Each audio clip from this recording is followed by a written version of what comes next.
Hi guys, ఎగ్జాక్ట్‌గా 1 month back అనుకుంటా మనం డిస్కస్ చేసుకున్నాం ఎలక్ట్రిక్ వెహికల్స్ వస్తే ఏ స్టాక్స్ లాభపడనున్నాయి అని. అండ్ ఆ వీడియోలో నేను క్లియర్‌గా చెప్పాను. నేనైతే 5 స్టాక్స్‌ని షఫుల్ చేశాను. ఫస్ట్ 2 స్టాక్స్ అయితే నేను ఈ వీడియోలో చెప్తున్నాను. అండ్ నెక్స్ట్ 3 స్టాక్స్ అయితే ఇంకొక వీడియో చేస్తాను అని. అండ్ మనం ఫస్ట్ చేసిన వీడియోలో ఏం డిస్కస్ చేసుకున్నాము అంటే ఎలక్ట్రిక్ వెహికల్స్‌కి చాలా ఇంపార్టెంట్ థింగ్ ఏంటి అంటే బ్యాటరీస్. సో ఎలక్ట్రిక్ వెహికల్స్ వస్తే బ్యాటరీస్ మ్యానుఫ్యాక్చరింగ్ చేసే కంపెనీస్ అనేవి లాభపడతాయి అని.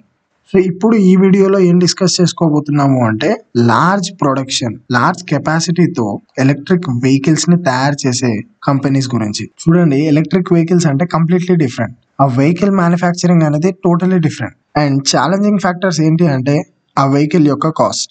నార్మల్ వెహికల్ తో కంపేర్ చేస్తే ఎలక్ట్రిక్ వెహికల్స్ అనేవి చాలా కాస్ట్లీ ఉంటాయి. అండ్ సెకండ్ ఛాలెంజింగ్ ఫ్యాక్టర్ ఏంటి అంటే charging stations. And third challenging factor ఏంటి అంటే స్పీడ్ కానీ, దాని పర్ఫార్మెన్స్ కానీ, దాని సేఫ్టీ మెజర్స్ ఇవన్నీ ఉంటాయి అన్నమాట. సో ఇన్ని ఛాలెంజింగ్ ఫ్యాక్టర్స్ ని దాటుకుంటూ ఎలక్ట్రిక్ వెహికల్ అనేది ఇండియన్ మార్కెట్ లోకి రావాలి. అండ్ వచ్చిన తర్వాత అది చాలా బలంగా నిలబడాలి. సో ఇంత రిస్క్ తీసుకొని ఇండియన్ మార్కెట్స్ లోకి ఎలక్ట్రిక్ వెహికల్స్ తీసుకొచ్చిన తర్వాత దాన్ని లార్జ్ స్కేల్లో ప్రొడక్షన్ చేసి సెల్ చేయాలన్నా, లార్జ్ స్కేల్లో మార్కెటింగ్ చేయాలి అన్నా, ఒకవేళ వాళ్ళు తీసుకొచ్చిన మోడల్ ప్రజలకి నచ్చకపోయినా తట్టుకునే శక్తి, సామర్థ్యం ఇండియాలో కేవలం 2 కంపెనీస్కి ఉన్నాయి. అండ్ ఆ 2 కంపెనీస్ గురించే మనం ఈ వీడియోలో డిస్కస్ చేసుకోబోతున్నాం. సో మీరు అబ్జర్వ్ చేసినట్టయితే కొన్ని రోజుల క్రితంగా ఒక న్యూస్ అయితే వస్తుంది బయటికి, టెస్లా ఇండియాలోకి రాబోతుంది, ఇండియాలోకి అడుగు పెట్టబోతుంది అనేసి.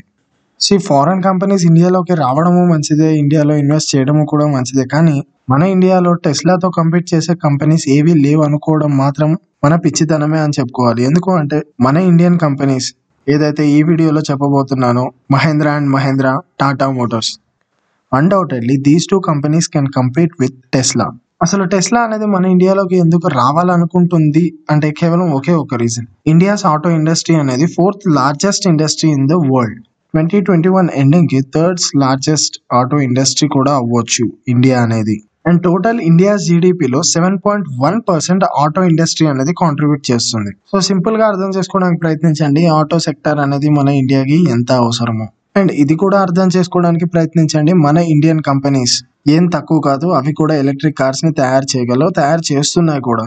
సో ఫస్ట్ నేను మహేంద్ర అండ్ మహేంద్ర కంపెనీ గురించి ఎక్స్ప్లెయిన్ చేస్తాను. అండ్ సెకండ్ వచ్చేసి టాటా మోటార్స్ గురించి ఎక్స్ప్లెయిన్ చేస్తాను. ఈ 2 కంపెనీస్ మీకు తెలుసు కదా అని వీడియోని అయితే స్కిప్ చేయకండి, ఎందుకంటే వీడియోలో చాలా ఇంట్రెస్టింగ్ ఫ్యాక్ట్స్ చెప్పబోతున్నాను. సో వీడియోని ఎండ్ వరకు స్కిప్ చేయకుండా చూడండి. అండ్ తప్పకుండా సబ్స్క్రైబ్ చేసుకోవడానికి ప్రయత్నించండి. వీడియో నచ్చినట్టయితే లైక్ చేయండి. ఫస్ట్ మనం మహేంద్ర అండ్ మహేంద్ర గురించి మాట్లాడుకోవాలి అంటే ప్యాసింజర్ వెహికల్స్ ని తయారు చేయడంలో, అలాగే ట్రాక్టర్స్ ని తయారు చేయడంలో India's one of the leading company అన్నమాట. అండ్ మహేంద్ర కంపెనీకి ప్యాసింజర్ సెగ్మెంట్స్ లో 7.1% మార్కెట్ షేర్ అయితే ఉంది. అండ్ అన్డౌటెడ్లీ ఇది ఎలక్ట్రిక్ వెహికల్స్ ని మ్యానుఫ్యాక్చర్ చేస్తుంది అని మనం ఖచ్చితంగా ఎలా చెప్పగలము అంటే ఫ్యూ ఇయర్స్ బ్యాక్ ఇది బెంగళూరులో ఆర్టీ సెంటర్ అయితే ఓపెన్ చేసింది, research and development, totally on electric cars, electric vehicles, electric rickshaws ఏవైతే ఈ రిక్షాస్ అని పిలువబడతాయో వాటి సేల్స్ అయితే చాలా బాగుంది. సో ఎలక్ట్రిక్ వెహికల్స్ ని తయారు చేసి సెల్ చేసే కెపాసిటీ ఈ కంపెనీకి ఖచ్చితంగా ఉంది. అండ్ ఓన్లీ ఎలక్ట్రిక్ వెహికల్స్ ని తయారు చేస్తుంది ఫ్యూచర్ లో అని మాత్రమే ఈ స్టాక్ లో ఇన్వెస్ట్మెంట్ చేయం కదా. సో మనం ఇంకొన్ని ఫ్యాక్టర్స్ కూడా అబ్జర్వ్ చేస్తాం. అండ్ ఆ ఫ్యాక్టర్స్ ఏంటి అంటే ఇది ఒక నిఫ్టీ 50 స్టాక్, మార్కెట్ క్యాపిటలైజేషన్ ద్వారా చూసుకున్నా కూడా ఫండమెంటల్ గా బాగున్న స్టాక్, అండ్ లో pledged promoter holding. And Nifty 50 stock అయితే దానికి ఉండే అడ్వాంటేజ్ ఏంటి అంటే మ్యూచువల్ ఫండ్స్ కానీ, ఇండెక్స్ ఫండ్స్ కానీ, ఫారెన్ ఇన్స్టిట్యూషనల్ ఇన్వెస్టర్స్ కానీ నిఫ్టీ 50 స్టాక్స్ లో ఇన్వెస్ట్ చేయడానికి కొంచెం ఆసక్తి చూపుతారు. లాక్డౌన్ లో మీరు ఇది అబ్జర్వ్ చేశారో లేదో, ఆటో సెక్టర్ అయితే టోటల్ గా పడిపోయింది. ఆటో సెక్టర్ అనే కాదు, అన్ని సెక్టార్స్ కూడా పడిపోయాయి. కానీ మహేంద్ర అండ్ మహేంద్రని చూసినట్లయితే ఇది ఒక న్యూ స్కీమ్ తో, బై నౌ పే లేటర్ అనే న్యూ స్కీమ్ తో దీని కంపెనీని అలాగే స్టాక్ ప్రైస్ ని కాపాడుకుంది. మీరు టాటా మోటార్స్ చూసుకున్నట్లయితే 200 నుంచి 60 రూపీస్ దాకా కరెక్ట్ అవుతున్న టైంలో మహేంద్ర అండ్ మహేంద్ర 200 నుంచి 500 దాకా ర్యాలీని అయితే చూపించింది, which is really an intelligent move. Simple గా చెప్పాలి అంటే ఎలక్ట్రిక్ వెహికల్స్ రానున్నాయి and at the same time ఈ కంపెనీ ప్యారలల్ గా గ్రో అవ్వనున్నది. నెక్స్ట్ స్టాక్ వచ్చేసి టాటా మోటార్స్. కొద్ది రోజులుగా మీరు అబ్జర్వ్ చేస్తున్నట్టయితే టాటా మోటార్స్ లో చాలా అంటే చాలా మంచి ర్యాలీని అయితే చూస్తున్నాం. ఇది ఎందువల్ల అంటే వీటి సబ్సిడరీ కంపెనీస్ ఏవైతే ఉన్నాయో జాగువార్, ల్యాండ్ రోవర్, ఈ companies exports and imports Europe ఇంకా యూకేలో ఏ రిస్ట్రిక్షన్స్ లేకుండా కంటిన్యూ చేసుకోవచ్చు అని ఒక పాజిటివ్ న్యూస్ అయితే వచ్చింది. అండ్ టాటా మోటార్స్ మెయిన్ గా ఎలక్ట్రిక్ బసెస్ మీద కాన్సన్ట్రేట్ చేస్తుంది. అండ్ గవర్నమెంట్ కూడా ఆర్టీసీ వెహికల్స్ ఏవైతే ఉంటాయో వాటన్నిటిని ఎలక్ట్రికల్ వెహికల్స్ గా మార్చాలి అని అనుకుంటుంది. సో దట్ టాటా మోటార్స్ కి డెఫినెట్లీ ఇది ఒక మంచి అడ్వాంటేజ్ అవుతుంది. మన స్టేట్ లోనే కాదు, అన్ని స్టేట్స్ లో కూడా ట్రాన్స్పోర్ట్ వెహికల్స్ ఏవైతే ఉంటాయో వాటిని టోటల్ గా ఎలక్ట్రిక్ వెహికల్స్ గా మార్చాలి అని అనుకుంటున్నారు. ఎక్స్పెక్టెడ్ ఫిగర్ ఏంటి అంటే 4 lakh బసెస్, 4 లక్షల బస్సులు ఫ్యూచర్ లో రానున్నాయి ఎలక్ట్రిక్ బసెస్.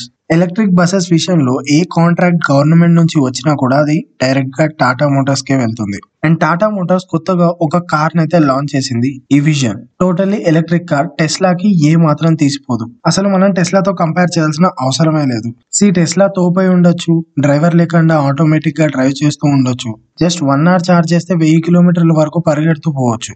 కానీ ఇండియాలో ఎలక్ట్రిక్ వెహికల్స్ అంటూ వస్తే అవి మాక్సిమం టాటా కంపెనీ నుంచి లేదా మహీంద్రా అండ్ మహీంద్రా కంపెనీ నుంచే రావాలి. ఐ మీన్ ఇండియన్ కంపెనీస్ నుంచే రావాలి. ఎందుకు అంటే టెస్లా తన స్టాండర్డ్స్ ని తగ్గించుకొని అయితే కార్స్ ని తయారు చేయదు. అంటే ఫర్ ఎగ్జాంపుల్ ఇప్పుడు యుఎస్ లో గానీ యూకే లో గానీ టెస్లా మోడల్స్ వచ్చేసి అరౌండ్ 60 lakhs 70 lakhs ఉన్నాయి. ఆ ప్రైస్ లో అది ఇండియాలో అడుగు పెడితే అంత మంచి మార్కెట్ క్రియేట్ చేయలేకపోవచ్చు. కానీ ఇండియాలో ఉన్న కంపెనీస్ ఏవైతే టాటా మోటార్స్ గానీ మహీంద్రా అండ్ మహీంద్రా కంపెనీ గానీ మన ఇండియన్ రోడ్స్ కి తగ్గట్టు, మన ఇండియన్ పాపులేషన్ కి తగ్గట్టు వాళ్ళు ఒక మంచి మోడల్ అయితే రిలీజ్ చేయగలరు.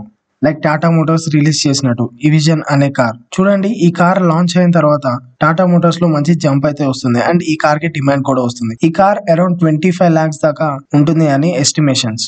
అండ్ మీరు అనొచ్చు ఎలక్ట్రిక్ వెహికల్స్ వస్తే టాటా మోటార్స్ ఇంకా Mahindra and Mahindra 2 leading companies అనేవి మంచిగా లాభపడతాయి అని. కానీ ఈ 2 కంపెనీస్ ఎందుకు లాసెస్ మేకింగ్ కంపెనీస్ గా మారుతున్నాయి అంటే చూడండి, 2 years నుంచి ఆటో సెక్టార్ అనేది చాలా డల్ గా నడుస్తుంది. అది బుల్ రన్ అవ్వచ్చు లేదా బేర్ రన్ అవ్వచ్చు, ప్రతి ఒక్క సెక్టార్ అనేది పర్ఫామ్ చేయదు, ప్రతి ఒక్క సెక్టార్ అనేది పార్టిసిపేట్ చేయదు. ఇప్పుడు ఈ నెఫ్టీ బుల్ రన్ లో ప్రతి ఒక్క సెక్టార్ పార్టిసిపేట్ చేస్తుందా అంటే లేదు. ఐటీ సెక్టార్, ఫార్మా సెక్టార్ ఇలా ఒక 2 or 3 సెక్టార్స్ అనేవి పార్టిసిపేట్ చేస్తాయి. అలాగే బేర్ రన్ లో కూడా అన్ని సెక్టార్స్ పార్టిసిపేట్ చేస్తాయి అంటే లేదు, కేవలం కొన్ని సెక్టార్స్ మాత్రమే పార్టిసిపేట్ చేస్తాయి. అండ్ ఈ ఆటో సెక్టార్ ని చూసుకున్నట్టయితే 2 years గా చాలా డల్ గా నడుస్తుంది. సెక్టార్ డల్ గా నడుస్తున్నప్పుడు అందులో లీడింగ్ కంపెనీస్ అయినా కూడా అవి కూడా డల్ గా నడవాల్సి. అండ్ ఇప్పుడే ఆటో సెక్టార్ లో మంచి జంప్ అయితే చూస్తున్నాం. అండ్ మీరు చూసినట్టయితే టాటా మోటార్స్ లో చాలా చాలా చాలా మంచి జంప్ అయితే చూస్తున్నాం. అండ్ మహీంద్రాలో కూడా మంచి జంప్ అయితే చూస్తున్నాం. అండ్ రానున్న రోజుల్లో ఆటో సెక్టార్ ఖచ్చితంగా మంచిగా పర్ఫామ్ చేయడానికి ఆస్కారం ఉంది. అండ్ ఎలక్ట్రిక్ వెహికల్స్ వస్తే ఈ 2 కంపెనీస్ లాభపడడానికి ఖచ్చితంగా ఛాన్సెస్ ఉన్నాయి.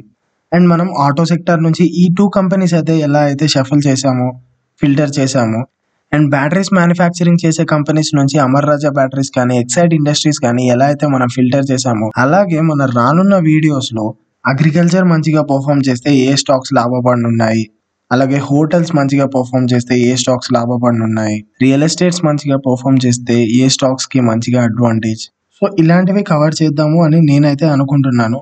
ఒకవేళ మీకు కూడా ఇలాంటి ఇంట్రెస్టింగ్ వీడియోస్ కావాలి అంటే ఛానల్ ని తప్పకుండా సబ్స్క్రైబ్ చేయడానికి ప్రయత్నించండి. అండ్ ఈ వీడియో కింద అట్లీస్ట్ లైక్ అన్నా చేయండి లేదా కామెంట్ అన్నా చేయండి. ఏదో ఒక రూపంగా మీరు ఏమనుకుంటున్నారో నాకు తెలియజేయడానికి ప్రయత్నించండి. సో దట్ నేను నా నెక్స్ట్ వీడియోస్ దేని మీద చేయాలి అన్నది మీ కామెంట్స్ మీద, మీ లైక్స్ మీద డిపెండ్ అవుతుంది అనమాట. సో ఛానల్ ని తప్పకుండా సబ్స్క్రైబ్ చేసుకోవడానికి ప్రయత్నించండి, షేర్ చేయడానికి ప్రయత్నించండి. Thank you.